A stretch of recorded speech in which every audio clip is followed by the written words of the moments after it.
Have you ever felt like everything is falling apart and you just don't know where to turn? Maybe it's a loss, financial struggle, or overwhelming anxiety, and the weight of it all makes it hard to trust God. I've been there too. And in this video, we're going to talk about how you can learn to trust God even when life feels impossible.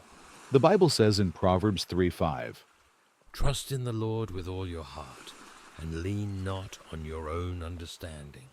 but how do we do this when we don't see the way out? You know, hard times are part of the human experience, and even as Christians, we're not immune to them. It's easy to wonder, why would a loving God allow this? It's a question many of us have asked at one point or another. When life feels overwhelming, when everything seems to be going wrong, it's natural to feel confused or even frustrated. But here's the thing. God never promised a life without struggles. What He does promise is that He'll be with us through them. Think about that for a moment. God is saying, I see your pain, I'm here in the midst of it, and I won't abandon you. we might not understand why things happen the way they do, but we can hold on to the promise that we're never alone. The Bible reminds us in Proverbs 3:5, Trust in the Lord with all your heart, and lean not on your own understanding. and isn't that the hard part? The not understanding. We want answers. We want to know why things are happening. But God asks us to trust Him, even when it doesn't make sense to us. I remember a time in my own life when everything seemed to be falling apart. Nothing was going as planned, and I couldn't see the way forward. But in that season, I learned that trusting God didn't mean ignoring the pain or pretending everything was okay. It meant acknowledging that God was still good, even when life was hard. Maybe you're in a season like that right now, where it feels like the ground is crumbling beneath your feet. I want to encourage you. God is faithful.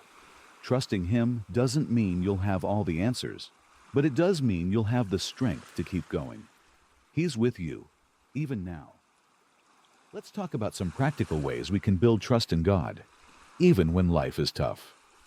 Trusting God isn't something that just happens overnight. It's a process, and it takes daily effort to grow our faith, especially when we're faced with challenges. One of the first things we can do is practice surrender. Now, I know that word surrender sounds difficult, especially when we want to control our circumstances. But every day, we're invited to take our struggles and hand them over to God. That's the beauty of prayer. We're not meant to carry these burdens alone. Jesus gives us this amazing reminder in Matthew 6:25-34. He tells us not to worry about our lives, because God takes care of the birds in the air. And if He cares for them, how much more will He care for you and me? When we surrender to God, we're acknowledging that He's in control, even when we're not. Another important step is to reframe the way we look at our problems. There's a technique called reframing, where we shift our perspective on a situation. Instead of seeing it as a roadblock, we start to see it as an opportunity for growth. Spiritually, we can do the same thing with our struggles, seeing them as a chance to deepen our trust in God. In Romans 12:2, we're told to be transformed by the renewing of your mind. When we let God change our mindset, we start to see our problems differently. Instead of asking, why is this happening to me? We begin to ask, what is God teaching me through this? Lastly, one of the most powerful ways to build trust in God is to remember His past faithfulness. When we take a step back and reflect on how God has been there for us before, it helps us trust that He will be with us again, no matter what we're going through now. Think about the story of Joseph in the Bible. From Genesis 37-50, Joseph went through years of hardship, betrayed by his brothers, sold into slavery, thrown into prison. But in the end, he could see how God had a plan all along. Or consider David facing Goliath in 1 Samuel 17. David remembered how God had helped him defeat lions and bears before, which gave him the confidence to trust God in facing his giant. When we look back on our own lives, we often see that God was working, even when we didn't realize it. So every day, surrender your worries, renew your mind, and remember how faithful God has been in your life. These simple steps can help us build trust in Him, even when things don't make sense. One of the most powerful tools we have in difficult times is prayer. But I want you to think of prayer not just as a ritual or something you check off a list. Prayer is your lifeline. It's a direct conversation with the Creator of the universe, the one who knows every detail of your life and understands your pain. It's not just talking to God. It's opening up your heart to the one who deeply cares for you. In Philippians 4:6, we're reminded, "Do not be anxious about anything, but in every situation, by prayer and petition, present your requests to God." Isn't that a beautiful promise? God invites us to bring everything to Him, not just the big, life-changing moments, but even the small, everyday worries. When we present our struggles to God, we're letting go of our anxiety and inviting His peace into our hearts. And you know, prayer doesn't just transform us spiritually. Studies show that it has actual psychological benefits too. Research reveals that prayer can reduce anxiety and help create a sense of calm by activating the parts of the brain that regulate our emotions and stress. So when you take time to pray, you're not only connecting with God, but you're also bringing peace to your mind and soul. Now, as important as prayer is, there's something else we often forget: community. When life gets hard, it's easy to want to pull away from others. Maybe you feel like no one will understand what you're going through, or maybe you just don't want to be a burden. But here's the truth: God never intended for us to walk through life alone. He designed us for community. In Galatians 6:2, we're called to bear one another's burdens and so fulfill the law of Christ.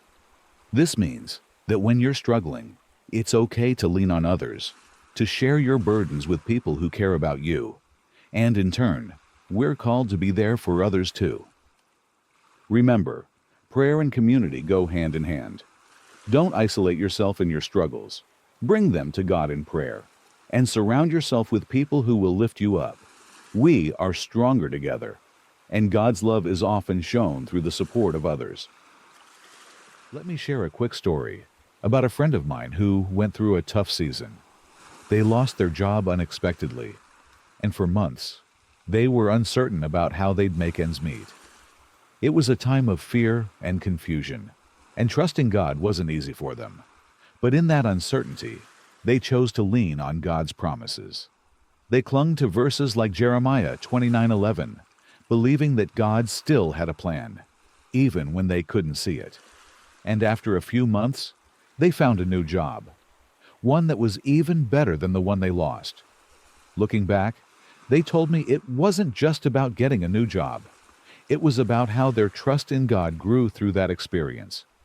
They saw that God was with them every step of the way.